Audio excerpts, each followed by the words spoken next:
વક્રતુંડ મહાકાય સૂર્યકોટિ સમપ્રભા નિર્વિઘ્નમ કુરુ મે દેવ સર્વકાર્યેષુ સર્વદા. સવારના 9:30 થી શરૂઆત કરી અને જે સત્કાર્યની આપણે શરૂઆત કરી, આમંત્રિત મહેમાનોનું આગમન સવારથી જ શરૂ થઈ ગયું હતું અને એ અવિરત પ્રવાહ અત્યાર સુધી ચાલુ છે. વાત કરતા હતા આપણે એક વિચાર આવ્યો જીવભા બાપુના દીકરા પ્રવીણસિંહજીને કે મારે મારા સેવક દુનિયા ગામની અંદર કંઈક કરવું છે, અને એ વિચાર 10 અલગ અલગ કાર્યક્રમમાં ફળીભૂત થયો.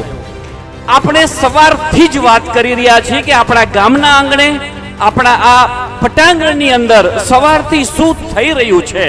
એમાંથી સૌથી જે પહેલું હતું વૃક્ષ ઉછેર અને વન નિર્માણ.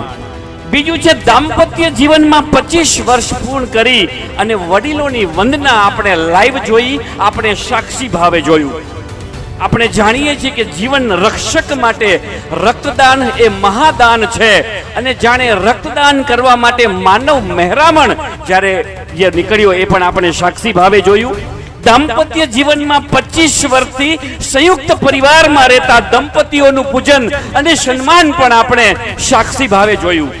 સંયુક્ત પરિવારની તાકાત, સંયુક્ત પરિવાર અને મનન ચિંતનના લાઈવ એક્ઝામ્પલો આપણે સવારે 10 વાગ્યાથી જોઈએ છીએ.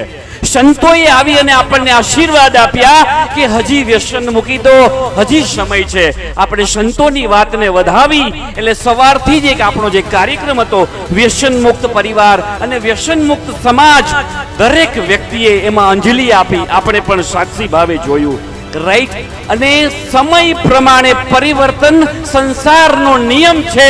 હવે શસ્ત્ર નહીં પણ શાસ્ત્ર જોશે, અને આપણે કીધું કે જ્યારે હવે શસ્ત્રની સાથે બુક જોશે એટલે આપણા સેવક દુનિયા ગામમાં લાઇબ્રેરીનું નિર્માણ જે રીવાબા જાડેજા અને જે પરમાર સાહેબે કર્યું એ પણ આપણે સાક્ષીભાઈએ જોયું.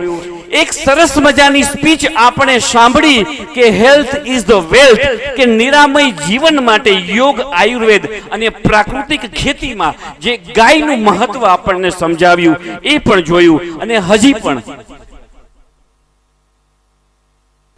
અને જેમણે એક દીકરી કદાચ સાસરે જતી હોય અને માતા જે દિલથી આશીર્વાદ આપે એવા જ આશીર્વાદ બધા વડીલોએ આપ્યા હતા. અને એમાંથી એક નામ હતું આદરણીય આપણા જે કહેવાય ને મંત્રી શ્રી આરસી ફળદુ સાહેબ. કેટલા નામ લઈએ એટલા ઓછા છે.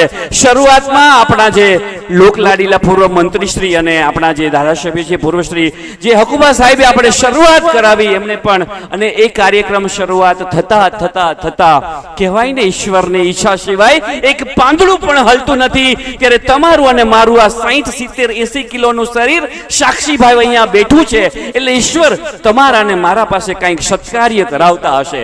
જ્યારે આપણા તાલુકા અને જિલ્લાના ખૂબ મહેમાનો આવ્યા અને હવે જે આગમન થવાનું છે એ પ્રદેશના જે કહેવાય ને લીડિંગ, જેને મંત્રીશ્રીઓ કયો, માવતર કયો કે વડીલશ્રીઓ કયો, એ 1 by 1 એ બધા પધારી રહ્યા છે, જેની તમે આતુરતાથી રાહ જોઈ રહ્યા છો. એ શંકરસિંહજી બાપુ પણ થોડી જ ક્ષણોમાં આવશે. આપણા હાલારના, આપણા રાજપૂત સમાજના પ્રમુખ શ્રી PS જાડેજા સાહેબને આપણે સાંભળવા એક લહાવો છે. એટલે હમણાં સાહેબ પણ પધારશે અને આપણને આશીર્વચન આપશે. એટલે આપણે ઈશ્વરના આભારી છીએ કે આપણે જે જોઈતું હતું એ જ મળ્યું છે. જે કહેવાય ને એક સરસ મજાનું ચિત્ર બનાવવું હોય તો એક કલરથી ન પરિપૂર્ણ થાય, એક કલરથી ન બને, દરેક કલર જોઈએ. એમ અહીંયા ગ્રામજનો જે કહેવાય ને મહેમાનો, માતાઓ, બહેનો અને માવતર સમાન મહેમાનો પણ હાજર થયા. એટલે સંપૂર્ણ કલર જ્યારે હાજર છે ત્યારે એક સરસ મજાનું ચિત્ર સવારથી બની રહ્યું છે અને સાંજ સુધી બનશે. યુદ્ધ લડવું હોય કે યજ્ઞ કરવો હોય એ ક્યારેય એકલા હાથે ન થઈ શકે. એટલે દરેક સત્કાર્યમાં દરેકની આહુતિ જોઈએ.